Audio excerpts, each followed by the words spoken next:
जॾहिं त हिकु सिंध आहे त हिकु पॉलिसी बि हुजणु खपे, जॾहिं त हिकु इदारी टेस्ट वरिती आहे क्राइटेरिया बि हिकु ई हुजणु खपे। दुनिया में किथे भी वेटिंग पीरियड ना हलंदो। दुनिया जो कहिड़ो कानून आहे जो वेटिंग पीरियड हलंदो आहे 4-4 साल?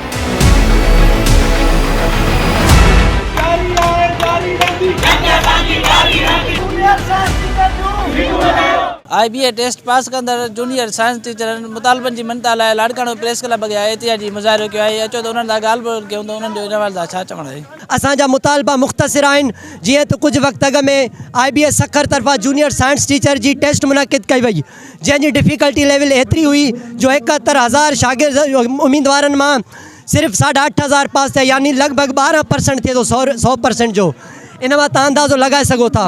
उन ते गवर्नमेंट 55 मार्क्स रखियूं, जॾहिं त 5-6 साल अॻ में वेटिंग पीरियड खां जेके उम्मीदवार वेठा आहिनि JEST ऐं PST जा, उन्हनि जूं 40 ते पास रखियो वियो आहे।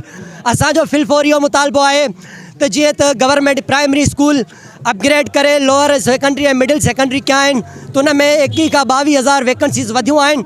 असां फिलफोरियो मुतालबो करियूं था त जूनियर साइंस टीचर जी पासिंग मार्क्स 40 रखियूं वञनि ऐं जेके बि उम्मीदवार आहिनि उन्हनि खे फौरी तौरु ऑफर ऑर्डर ॾिना वञनि। मुंहिंजूं 63 मार्क्स आहिनि।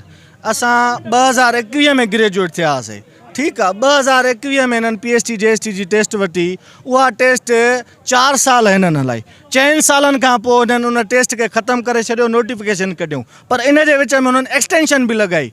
पहिरियां 2 साल मुदो हुयो, पोइ एक्सटेंशन करे हुननि 4 साल करे छॾियो। ठीकु आहे, वरी पाण हिननि नोटिफिकेशन कढियो त बाबा हाणे जेको आहे सो असां वेटिंग पीरियड न वधाईंदासीं, वेटिंग पीरियड ख़तमु आहे। कोर्ट असीं पाण पटिशन दाख़िल कईसीं, कोर्ट स्टे लॻाए छॾियो त बाबा हाणे वेटिंग पीरियड खे ख़तमु कयो। सो असांजो मुतालबो इहो आहे त जूनियर साइंस टीचर हाणे नवां ग्रेजुएट आहिनि, असांखे साइंस जी ज़रूरत आहे। बाबा साइंस में असां ग्रेजुएट थी आया आहियूं, 70 स्कोर हणी आया आहियूं, असांजे लाइ सीटूं मौजूदु न आहिनि। 40 वारनि जे लाइ कमेटी ठाही वई आहे। जिन्हनि जेको आहे 55 स्कोर खयो आहे एॾी ॾुखी टेस्ट में, त उन्हनि खे जल्द खां जल्द ऑफर ऑर्डर जेको जारी कया वञनि।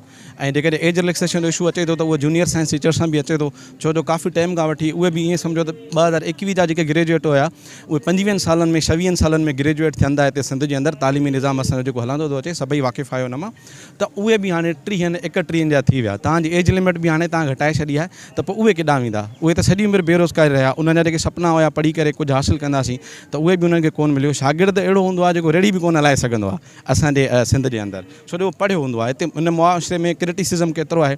सो कोशिशि इहा कयो त जेके बि दोस्त असांजा पढ़ी लिखी करे हेॾी ॾुखी टफ टेस्ट में, जैसे कि मां पाण जेको आहे सो ॾिठी, पाण अपीयर थियुमि उन टेस्ट में, ऐं मां काफ़ी सालनि खां पढ़ंदो थो अचां, वञी करे मुंहिंजो स्कोर जेको आहे सो 71 आयो आहे। पर तव्हां कोशिशि कयो, जेके दोस्त ॿिया बि मतिलबु 55 ते आया आहिनि असांजा दोस्त, वॾी ॻाल्हि आहे 55 स्कोर खणणु। तव्हां मां कोई जेके ऐवान हलाइनि था उन्हनि मां बि मूंखे नथो लॻे त अॼु जे दौर में कोई खणी सघंदो। सिंध खे साइंस जी ज़रूरत आहे। सरदार शाह जेको आहे ताज़ो हाणे बयानु ॾिनो, तव्हां सभिनी खे ख़बर हूंदी, चई त सीटूं मूं वटि मौजूदु आहिनि, पर हाणे कमेटी छा फ़ैसिलो कंदी त सीटूं वेटिंग वारनि खे ॾींदी या जूनियर साइंस टीचर वारनि खे। त कमेटी खे इहो ख़बर हुजणु खपे त जेको आहे जूनियर साइंस टीचर वारा फ्रेश वारा आहिनि उहे हाणे आया आहिनि, पर इहे न आहे त हुन वटि इहो हिकु मौक़ूफ़ आहे जेको आहे वेटिंग वारनि वटि त उहे अवरेज थी रहिया आहिनि। पर ख़ुदा हे जेको हिन में फ्रेश वारा जेके आया आहिनि, इन में माण्हू काफ़ी अवरेज थियण आहिनि। मां पाण ख़ुदि अवरेज थियण वारो आहियां, 67 मुंहिंजूं मार्कूं आहिनि।